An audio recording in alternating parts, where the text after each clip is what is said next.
arrive, on recommence le même cycle. Ministre, ministre, ministre, ministre.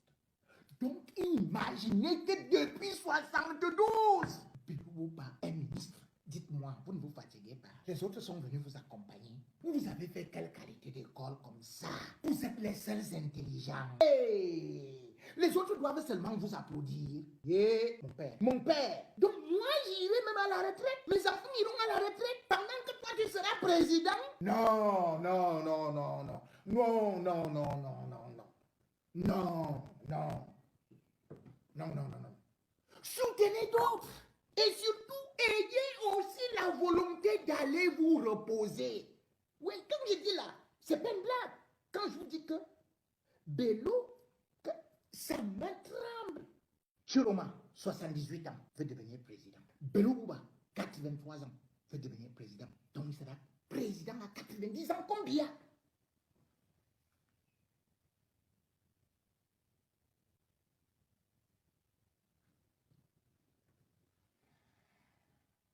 Famandongo a appelé Bello Bouba 48 fois. Ngongo a appelé Bello Bouba 66 fois. Grégoire Ona a appelé Bello Bouba 98 fois. Kavaye Yege Djibril a appelé Bello Bouba 99 fois. Atanganji a appelé Bello Bouba 220 fois. Mais Bello Bouba ne pouvait pas répondre par rapport à la pression qu'il avait. D'autant plus qu'il attendait, et c'est pour cela qu'il avait poussé un peu son congrès pour le 28. Se disant que Paul Biya allait le recevoir. Et Paul Biya, selon des informations que nous avons, avait aussi confié à Mondayolo de contacter Bello Bouba, d'aller voir Bello Bouba. Et comme Mondayolo, lui aussi, il est devenu un grand patron, lui aussi, il a envoyé d'autres personnes en mission. Lui, il est au palais.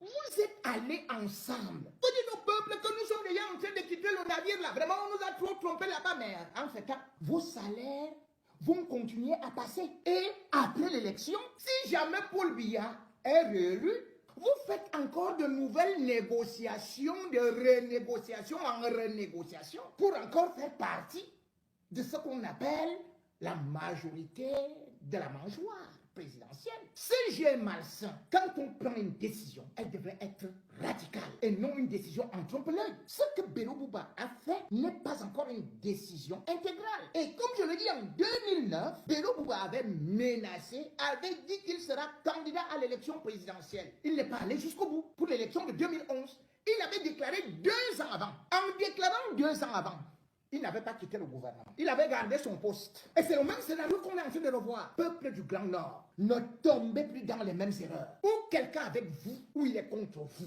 Ou quelqu'un est dans le gouvernement, ou il est dans l'opposition. On ne peut pas jouer un pied devant, un pied derrière. Un pied à gauche, un pied à droite. Voyant donc que Paul Biya de plus en plus est fatigué, Gongo a pris vraiment le taureau par les cornes. Il est devenu quasiment le chef d'État. La preuve, Ngongo va créer les task force. En ce qui concerne le stade Olembe pour la CAN. Et là-bas, c'est lui qui se met à gérer. La dernière fois, je vous ai lu les multiples autres instructions qu'il donnait pour débloquer de l'argent. Le Cameroun a dépensé 123 milliards. Et malgré tout, il y a eu le glissement de la CAN. Et Ngongo va profiter de la CAN pour commencer à jouer à sa célébrité pratiquement. Nous sommes vers octobre 2021 lorsque Chembargamboa, il organise une première réunion avec les Philippe Doucet, les Pape Diouf, Eto, Mila, Bell. Et c'est comme ça que il engage une tournée nationale et de bénédiction. Voilà donc Gongo qui se met. Il va à Limbe. Et il va à Douala. Il va à Garoua et tout et tout. Et là-bas, on met le tapis rouge. Il marche comme un chef d'État. Les Lamido et tout le reste, ils viennent pratiquement le saluer aussi comme un chef d'État. Il est là-bas, comme je vous ai dit, accompagné par des personnalités, et puis des anciens sportifs, les Mbidarantes, les Nganamouit, les Eto, les ceci et tout ça. Il devient Ngongo. Il ne s'arrête pas. Le Covid, il crée la task force. Quand ça va crier, Ngongo organise encore les décorations contre les gens qui ont volé, alors que la Chambre des comptes parle plutôt des emprisonnements. Et d'ailleurs, quand il va faire sa tournée, il va prendre le conseiller, l'un des hommes de confiance de Biya, c'est-à-dire le ministre Mbargambwa. Ce monsieur, qui est ce qu'on peut appeler la valeur, ou alors l'homme noble des bêtis, est devenu aujourd'hui comme, c'est un grand frère, vraiment grand frère, excuse-moi, je suis obligé de le dire, comme un porteur des sacs de Ngongo. Paul Biya voit, il ne dit rien. Il reste tranquille. Et là encore, la campagne électorale arrive. Je ne vais pas arriver, je ne vais pas citer tout ce qu'il a eu à faire. La campagne n'a même pas encore été annoncée. Parce que en 2018, c'est Mondayoro qui avait été désigné directeur de campagne. Et cette année, ça devait encore être Mondayoro, avec 100 milliards. Mais lui-même, il a ses problèmes avec des détournements. Et là, Biya voulait désigner le Premier ministre anglophone, c'est-à-dire que Joseph John Bouté, comme le directeur de campagne. Ngongo est au courant de ça, il prend les devants. Et il commence à faire des tournées dans des coins comme, une fois de plus, il va, après l'extrême nord, Ngongo se retrouve au littoral. Or, qui était invité au littoral? Moi, les combis, qui est aussi un valet de Ngongo, il l'avait invité plutôt Bondayolo dans l'Onkam. Dès que Ngongo a su ça, il a improvisé la visite, parce que c'est lui déjà le président. Il est allé à Douala, il appelle le maire Mbassadine, il appelle le gouverneur Samuel Dubois, il appelle ceci et cela. Il commence sa tournée, improvisé comme ça là. Il revient de là. Ce n'est plus ça. Paul Biya fait toujours des rituels magiques au pont de Bebda.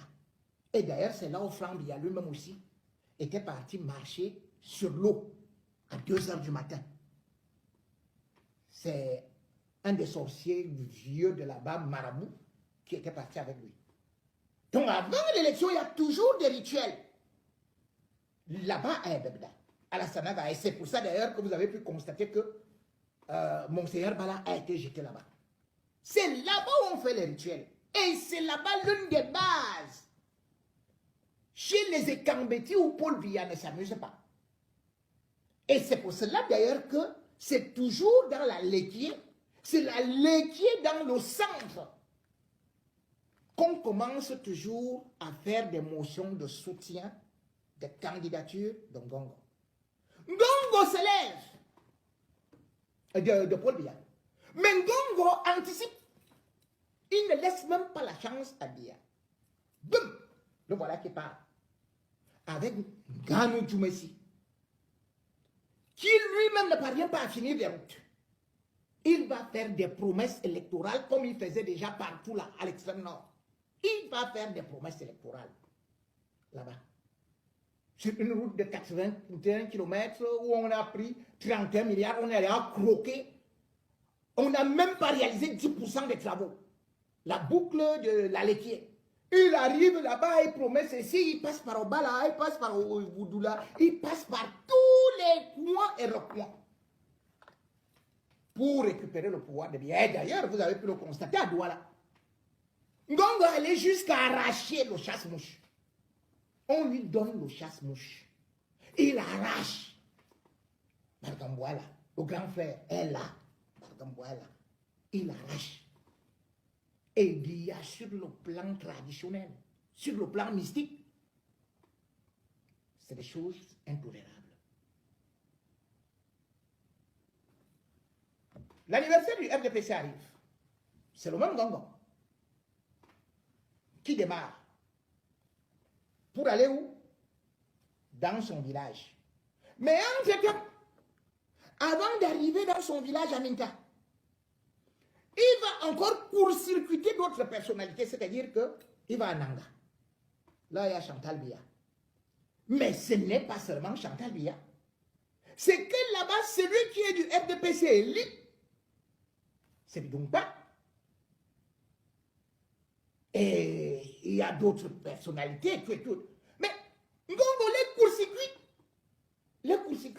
et hop, il passe. Même l'ancien directeur du Trésor, il s'en fiche. Et il arrive chez lui à Minta, où il annonce officiellement, avant même Paul Biya, il sera candidat, vous devez faire ceci, vous devez faire cela, et tout, il se fait applaudir comme c'est lui qui est le porte-parole, alors qu'il n'est pas nommé directeur de campagne. Ngongo est donc cueilli à sec. Au moment où il ne s'attend pas. Mais sauf que Ngongo ne sera pas seul. Parce qu'il faut savoir que dans toutes ces choses-là, il y a eu des enquêtes. Les services secrets ont vu les raisons Ngongo et surtout les ministres.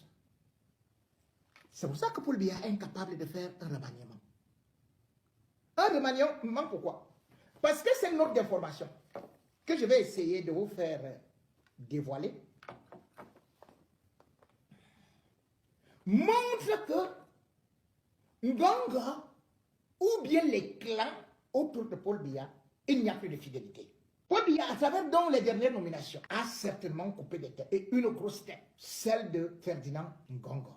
Alors qu'on attendait le congrès, Paul Biya, lui également, a vu que ses ennemis ne sont pas seulement dehors. Il est en train de combattre comme tout. Il est en train de combattre, bien sûr, les opposants. Mais le problème de Paul Biya, comme lui-même il est en train de le réaliser maintenant, c'est qu'il a laissé les clans se diviser. Et après avoir laissé ces clans se diviser, aujourd'hui, ils sont prêts à le tuer. Et comme d'habitude, donc, puisqu'il a toujours fonctionné comme ça, quand approche des élections, et quand surtout il a déjà eu à te donner une confiance, alors il profite. Lorsque le peuple revendique du sang, il coupe donc les têtes. Et on dit, Paul Biya, oye.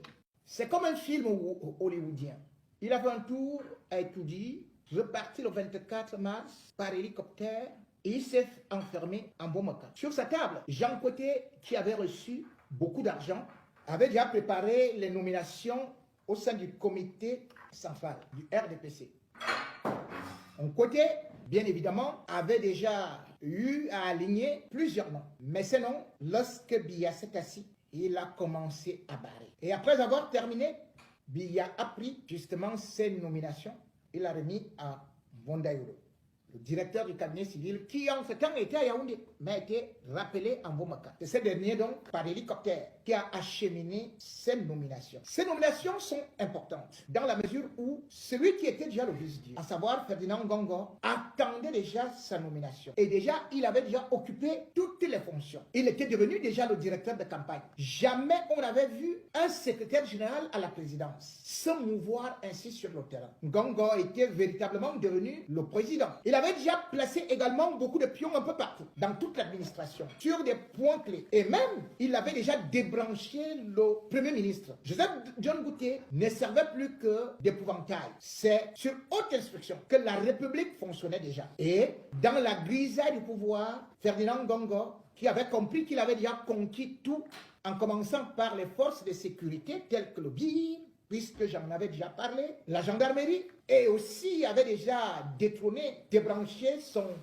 pire ennemi de la DGRE pour y placer un de ses pions. Le boulevard était donc déjà ouvert. Au niveau du BIR, vous ai-je encore dit, non seulement Eran Moïse était son grand ami, est devenu son grand ami, mais le colonel Ilan, aujourd'hui, est devenu pratiquement son garçon de course. Lui pourtant qui est chargé de la stratégie au sein du BIR, qui contrôle l'armée, contrôle le pouvoir.